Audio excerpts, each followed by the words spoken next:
DeepSeek, la inteligencia artificial que hace algunas semanas desafió a los titanes de la tecnología con un modelo entrenado en una cueva. Tony Stark la pudo construir en una cueva, con un poco de metal. Lo impresionante de este caso no es solo que China haya conseguido hacer esto, porque esta historia no es solo de tecnología, es un ejemplo perfecto de cómo las decisiones tecnológicas, económicas y hasta políticas también son afectadas por la psicología humana, pudiendo muchas veces crear efectos inesperados. Yo soy Pedro y hoy te voy a contar el caso DeepSeek desde una perspectiva muy diferente, porque esto es mucho más grande que solamente un modelo nuevo de inteligencia artificial.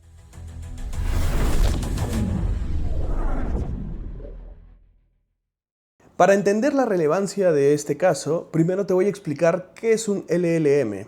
DeepSeek, al igual que ChatGPT, son modelos de LLM o grandes modelos de lenguaje. En simple, se trata de una inteligencia artificial entrenada con una enorme cantidad de datos. Como resultado, esto le permite ser capaz de responder con lenguaje humano, generar incluso otros tipos de contenido y, en unos niveles más avanzados, razonar de una manera sorprendentemente similar a la que utilizamos los humanos. Y las respuestas que trabaja un LLM las arma en base a información estadística, de acuerdo a lo que va cobrando más sentido según la información con la que ha sido entrenada. Por ejemplo, si yo te digo, ayer fui a un restaurante y me pedí una milanesa. Todo bien, tiene sentido, ¿verdad? Pero ¿qué pasa si te digo, ayer fui a un restaurante y me pedí una multiplicador cactus 24x7 clamidiasis Pikachu? Al igual que tu cerebro detecta la incoherencia por palabras o frases, los LLM trabajan su coherencia por tokens, que básicamente son unidades menores a una palabra, un conjunto pequeño de caracteres, números o símbolos que le permiten ir prediciendo las siguientes agrupaciones de caracteres que tenían que articular de la manera más coherente con lo que estaba previamente respondido o previamente escrito. Ahora, dentro de los modelos de inteligencia artificial, existe un nivel un poco más avanzado que son las inteligencias artificiales o LLMs con capacidad de razonamiento.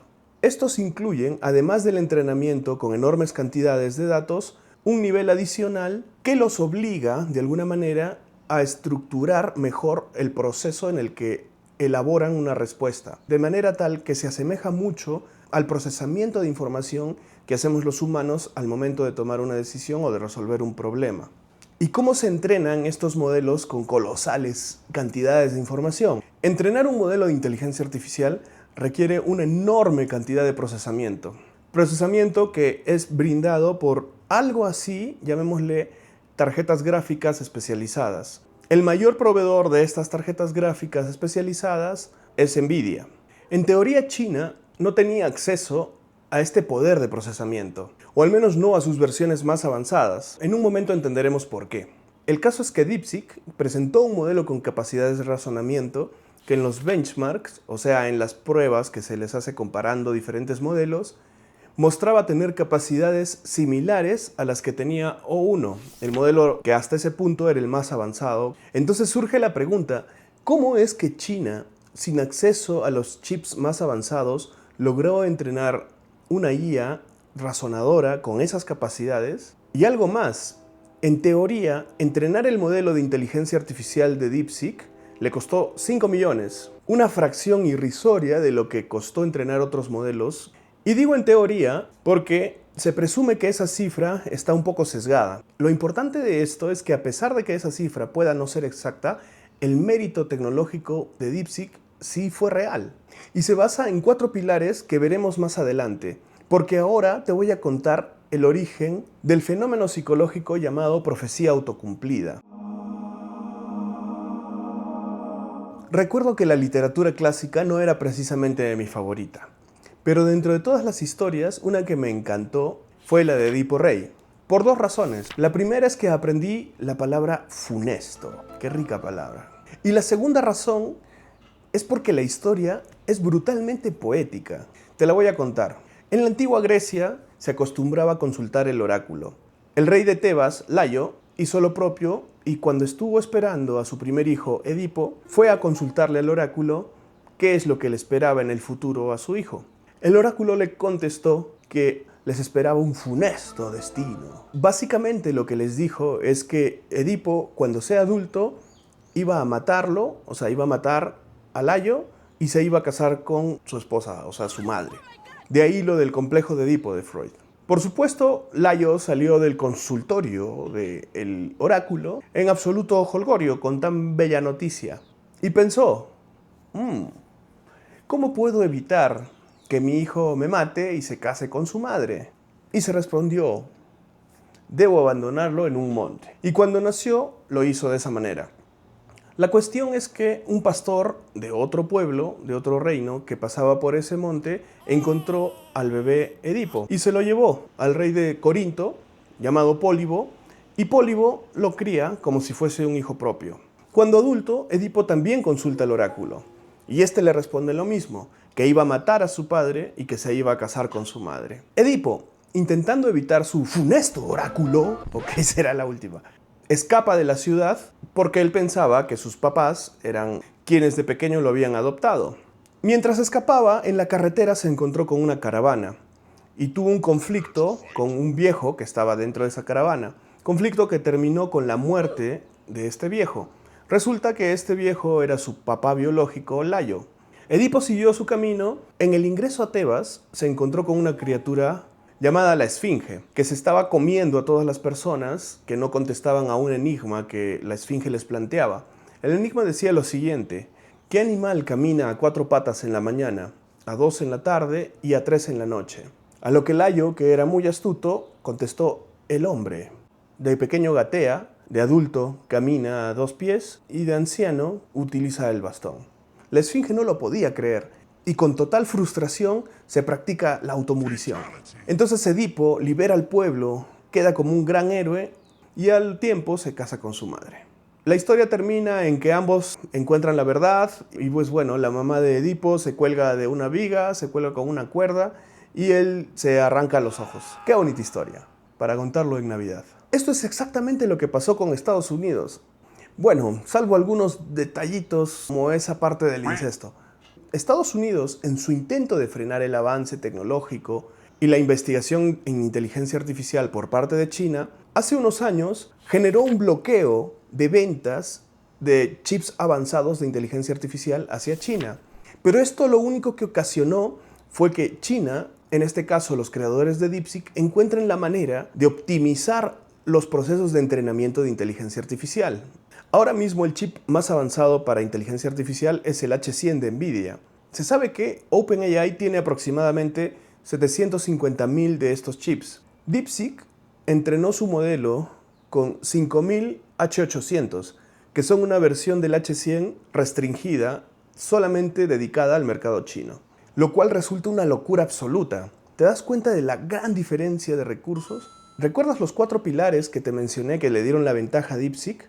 Ahora te los voy a explicar, pero hay que entender que el mérito de DeepSeek, el mérito real de DeepSeek, se debió sobre todo a la capacidad que tiene China de hacer ingeniería inversa y al gran enfoque que tienen en investigación y desarrollo. De esta manera, una pequeña startup dedicada al Venture Capital se sacó el chorizo y empezó a repartir cachetadas por todo Silicon Valley.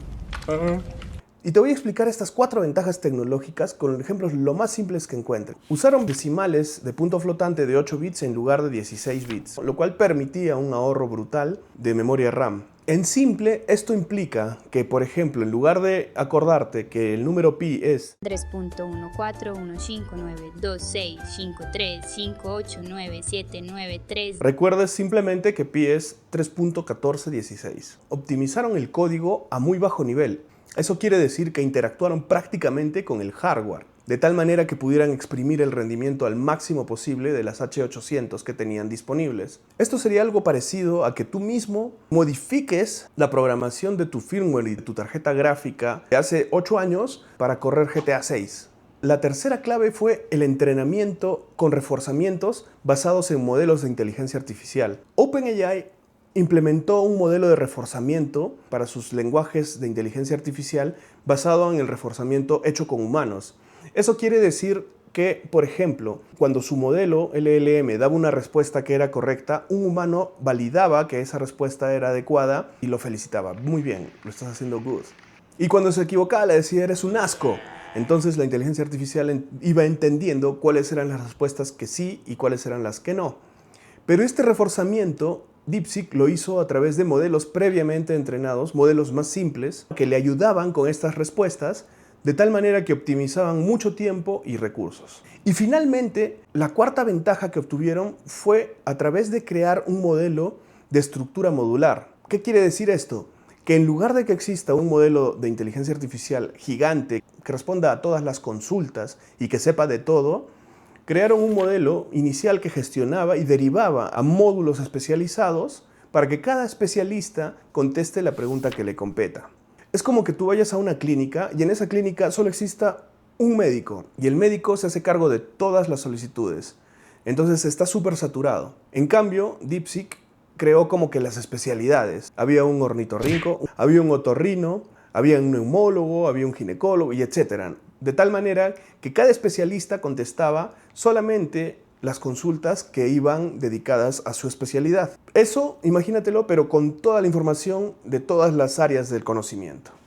Con estas implementaciones lograron un producto altamente competitivo y muy eficiente, lo que ocasionó que el 27 de enero se produzca un fenómeno brutalmente interesante. DeepSeek R1, que es el modelo razonador de DeepSeek, se presentó el 20 de enero y tuvo la cobertura que normalmente tienen las noticias de inteligencia artificial, es decir, prensa especializada hablando del tema, y se destacaban sí sus logros. Sin embargo, no tuvo el impacto mediático que alcanzó a los días siguientes. Durante los próximos días, sobre todo el 25 y el 26, empezaron a surgir noticias de la prensa estándar, en algunos casos noticias tanto sensacionalistas, de tal manera que el lunes 27 de enero, cuando las bolsas abrieron, fue en cuestión de horas que Nvidia perdió el 17% de su capitalización, bajo el supuesto especulativo de que, dados los avances de DeepSeek, la demanda de chips avanzados de inteligencia artificial caería. Para la tarde del 27 de enero, Nvidia había perdido $600.000 millones, convirtiéndose en la mayor caída en la bolsa registrada en toda la historia. A día de hoy, las acciones de Nvidia han vuelto a su punto inicial. De hecho, solamente tomó un par de semanas que esto sucediera, lo que lleva a preguntarnos, conociendo nuestras tendencias de consumo y cómo funcionan los mercados en general, ¿creen que es razonable que ante las optimizaciones que encontró DeepSeek, la demanda de chips avanzados se reduzca? Pues esta pregunta ha sido respondida muchos años atrás, con un fenómeno conocido como la paradoja de Jevons. Nos remontamos a la edad en la que todavía se utilizaba el carbón como principal generador de energía y se encontró que conforme las máquinas se hacían más eficientes, contraintuitivamente a lo que se pensaba, la demanda de carbón crecía. Y esa tendencia se ha sostenido en otros productos. Y lo más seguro es que es lo que vaya a ocurrir con lo que poco a poco parece irse convirtiendo en un nuevo commodity, la inteligencia artificial. Pero en la mente de los que trabajan mercados especulativos, las cosas no funcionan así. Operan fenómenos fuertemente influenciados por sesgos cognitivos que se llaman el FOMO y el FUD. El FOMO, Fear of Missing Out, y el FUD, Fear, Uncertainty and Doubt. En este caso específico, lo que más hubo es FUD, es decir, miedo, incertidumbre y duda. Y te voy a contar rápidamente 4 sesgos cognitivos que están involucrados en este fenómeno llamado FUD. Primeramente está el sesgo de negatividad, que es la tendencia a darle más importancia a eventos negativos que a eventos neutrales o eventos positivos. Estoy seguro, por ejemplo, que recuerdas más las veces que has perdido un vuelo que las veces que sí lo has llegado a coger. El segundo sesgo se llama pánico y aversión a la pérdida. Obviamente a nadie le gusta perder, pero este sesgo se presenta cuando preferimos evitar la sensación de pérdida que la posibilidad de ganar. Por ejemplo, evitas hablar con tu jefe para pedirle un aumento por el miedo a que te diga que no, cuando de por sí el no ya lo tienes y la única posibilidad de que ocurra algo positivo es que lo propongas. El tercer fenómeno se llama heurística de disponibilidad, que es la tendencia que tenemos de incrementar la probabilidad de que ocurra un hecho por la facilidad que tiene de recordar un hecho previo similar. Por ejemplo, lees una noticia de que por una calle que transitas normalmente hubo un asalto el día de ayer. Tu mente te hace creer que la probabilidad de que sufras un asalto por esa calle es mayor a la que realmente tiene, La probabilidad de que este evento surja no varía por el hecho de que haya ocurrido ayer. Y finalmente está el sesgo de anclaje, que es la tendencia a quedarnos con la primera información que recibimos sobre algo.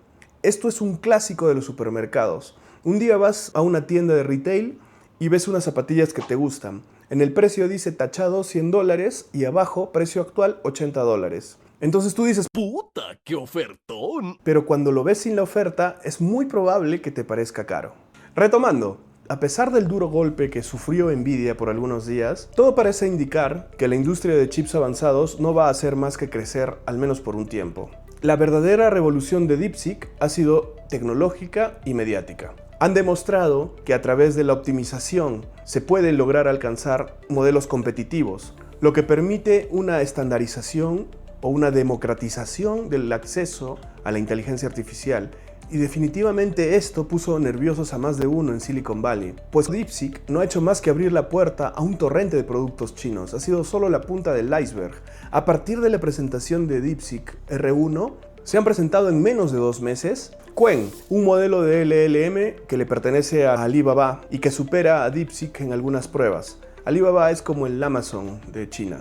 Wan 2.1, también de Alibaba, un generador de videos open source. Doubao 1.5 Pro, creado por ByteDance, la empresa dueña de TikTok. Otro modelo con capacidades de razonamiento al nivel de ChatGPT O1. Quizás por aquí no nos suene mucho Tencent, pero Tencent es la dueña de WeChat, que es la aplicación china por excelencia, que se utiliza desde para comprarte un sándwich en una carretilla en la calle hasta para tus transacciones financieras.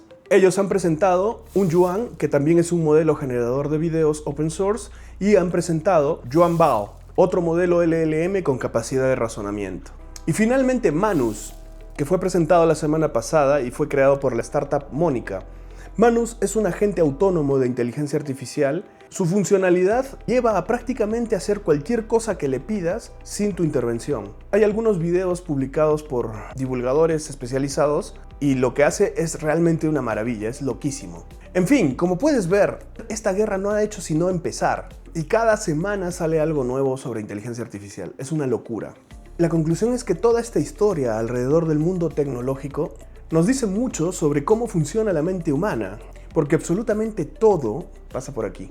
Desde los sesgos cognitivos relacionados con el FOMO y el FUD, que nos pueden hacer perder millones en mercados especulativos, o en su defecto, vaciar las estanterías de papel higiénico en los supermercados, hasta todo lo relacionado a la profecía autocumplida y la paradoja de Jevons, que pueden afectar decisiones políticas, guerras tecnológicas y hasta los propios mercados especulativos. Eso es todo por hoy.